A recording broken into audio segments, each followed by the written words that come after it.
वजह से लोग हार रहे हैं। देखिए, यही बचकानी बातें जब आप करोगे तो आप बकलौल टाइप के लगे, हम लोग बोका भी कहते हैं, कि इस तरह की बचकानी बातों से बचना चाहिए।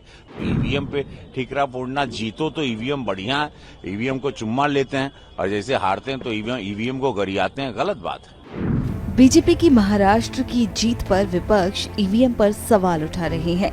इस मुद्दे पर गोरखपुर सांसद रवि किशन ने विपक्ष पर निशाना साधा। बता दें कि रवि किशन अपने भतीजे की शादी में वाराणसी पहुंचे थे। इस दौरान उन्होंने रिपोर्टर के ईवीएम पर सवाल किए जाने पर कहा कि ये लोग किस लेवल पर चले गए हैं, अब ये खत्म हो जाएंगी। देश की जनता अब हंस रही है। ये अजीब अनपढ़ों वाली बातें करते हैं लोग, मतलब हद है। हम ब्याहे में आप लोग ये सब चलो आए हैं तो हमको भी दुख हुआ, तो चलो हम ब्याहे में जवाब भी दे रहे हैं, लेकिन झारखंड पर नहीं किए। जब ये जीते तब नहीं किए, जब हारते हैं तो इनको ईवीएम। अब उन्हीं के वो चिदम्बरम साहब के बेटे ने आज पार्लियामेंट के बाहर कहा कि मुझे ईवीएम पे कोई डाउट नहीं है। उनके एक सांसद और उनके वित्त मंत्री के बेटे रहे हैं, बड़े नेता हैं तमिलनाडु के, हमारे साथी सांसद हैं।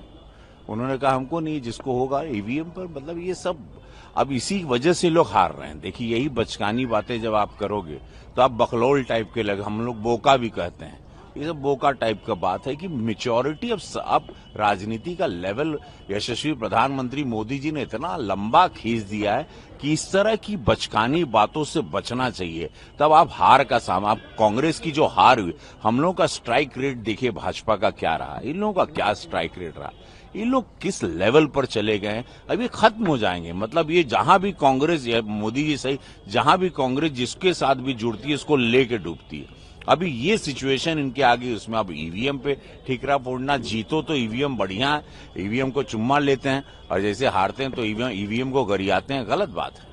क्या लग रहा है महाराष्ट्र में मुख्यमंत्री को लेकर तमाम दावे किए जा रहे हैं और संघ और बीजेपी की पहली पसंद डिवीजन? देखिए, हमारे गृह मंत्री अमित शाह जी ने बहुत पहले क्लियर एक प्रेस कॉन्फ्रेंस में कह दिया था कि तीनों पार्टी बैठेंगी, माननीय देवेंद्र फडणवीस जी के साथ, भाजपा का संगठन अजीत पवार के साहब के साथ, एकनाथ शिंदे जी के साथ, और वहां पर निर्णय लिया जाएगा।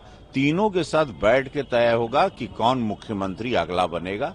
तो ये है कि महायुति में बहुत एकता है, बहुत एक विचारधारा है, और उस हिसाब से डेफिनेटली तीनों की जो राय होगी वही सर्वमान्य होगी। महाराष्ट्र के बाद यूपी चुनाव हुआ, उस पर भी ऐतिहासिक रहा। देखिए, यूपी का चुनाव ऐतिहासिक रहा।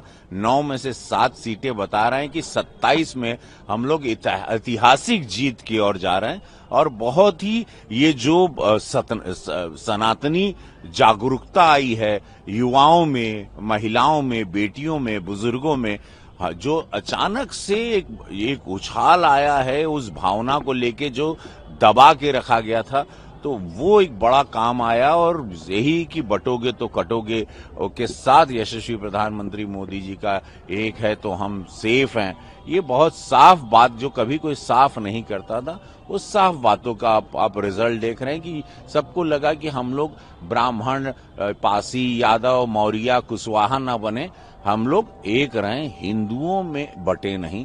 बस कहने का तात्पर्य ये था, क्योंकि पार्टीशन के टाइम से हम लोगों को बांट के ही हमारे वोट को छितरा बितरा दिया जाता था, हम लोग को आपस में हिंदुओं को लड़ाया जाता था। तो कहने का ये तात्पर्य था मोदी जी का और पूज्य योगी महाराज जी। आप लोगों ने उत्तर प्रदेश उपचुनाव में बड़ी जीत हासिल की है, लेकिन समाजवादी पार्टी ने स्वीकारने से मना कर दिया है। कहा है कि ऐसी बेईमानी तो पूरे लोकतंत्र में कभी नहीं हुई थी, स्वतंत्र भारत में कभी नहीं हुई। खिसियानी बिल्ली खंबा नोचे।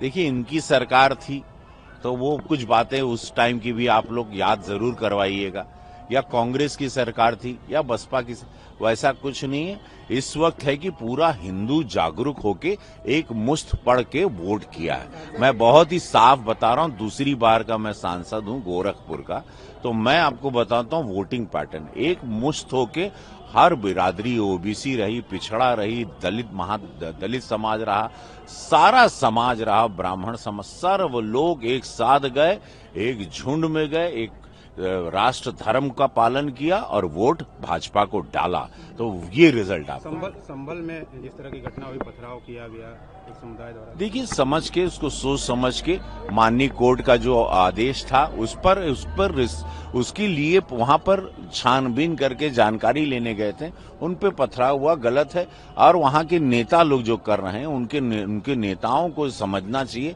किस तरह से बच्चों को आग में न झोंके, युवाओं को आग में झोंक के खुद एयर कंडीशन में बैठे रहते हैं, इस तरह की बयानबाजी करके अपने ही समुदाय के लोगों को आगे बढ़वा देते हैं, तो ये बहुत गलत है। उनके समुदाय के, मैं मुसलमान समुदाय से मैं निवेदन करना चाहता हूं कि अपने नेताओं के, जितने मुस्लिम नेताओं हैं, आप उनकी बातों में ना आके आक्रोशित हों।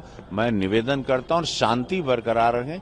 अगर जो भी वहां सत्य होगा, जैसा भी हो, वो पूरा माननीय कोर्ट के आदेश का पालन हम सबको करना चाहिए। ये लोकतंत्र है, लोकतंत्र को जीवित रखना चाहिए और आप लोग कृपया किसी तरह का दंगा ना करें, ये निवेदन है आप लोगों से। अब वायनाड से प्रियंका गांधी भी संसद पहुंच रही हैं, तो क्या लगता है कि विपक्ष की जो आवाज है, जो कहती थी कि नहीं हम अपनी मजबूत आवाज को रखेंगे, तो रख पाएंगे दक्षिण भारत में, पूरा भारत? देखिए, कोशिश उनको करना चाहिए, महिला है और उनको मैं शुभकामना देता हूं। बड़ी पार्टी की, अपनी पार्टी की नेता रही हैं, तो मेरी तरफ से शुभकामना। बाकी सदन में कल हम सवेरे यहाँ शादी निपटा के सवेरे यहाँ से चले जाएंगे, तो फिर बता देंगे आपको।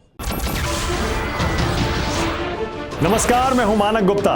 अगर आपको हमारा ये वीडियो पसंद आया हो तो इसे लाइक और शेयर जरूर करें, और हाँ, हमें सब्सक्राइब और फॉलो करना ना भूलें ताकि आप देश और दुनिया की कोई खबर मिस ना करें। तो जुड़े रहिए हमारे साथ और देखते रहिए News 24।